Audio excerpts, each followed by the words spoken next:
আমরা অনেক ডিফিকাল্টির মধ্যে দিয়ে আছি। গোপালগঞ্জে আমাদের উপর একটা দেখছেন আপনারা হয়তো বিভিন্ন জায়গায় বাধা আসতেছে নানাভাবে। আমি তো যখন সরকারও ছিলাম আমরা বা আমাদের যারা ছাত্ররা পক্ষ থেকে গেছে, তো আমাদের জায়গা থেকে আমরা বিভিন্ন উদ্যোগ নেওয়ার ক্ষেত্রে প্রেশারাইজ করছি সর্বোচ্চভাবে, কিন্তু দেখা গেছে সরকারের উদ্যোগগুলা মাঠ পর্যায়ে পর্যন্ত পৌঁছায় নাই বা পৌঁছাইতে দেরি করতেছে, বা সেইখানে অনেক ধরনের ঝামেলা আসলে হয়, কারণ এখনও প্রশাসনের বিভিন্ন জায়গায় আসলে স্বৈরাচারের দোসররা আছে, এবং ফলে শহীদ পরিবাররা যেই সম্মান পাওয়ার কথা সেইটা আসলে বিভিন্ন জায়গায় আমরা শুনি অভিযোগগুলো।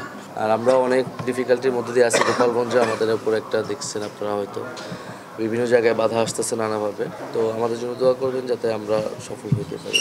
আপনাদের কাছ থেকে আমরা দোয়া চাই যাতে আমরা ভালোভাবে আমরা চলতে পারি, আমরাও সফল হইতে পারি। আপনারা আমাদের জন্য দোয়া করবেন, কারণ আপনাদের দোয়া আমাদের জন্য সবচেয়ে গুরুত্বপূর্ণ আর কি।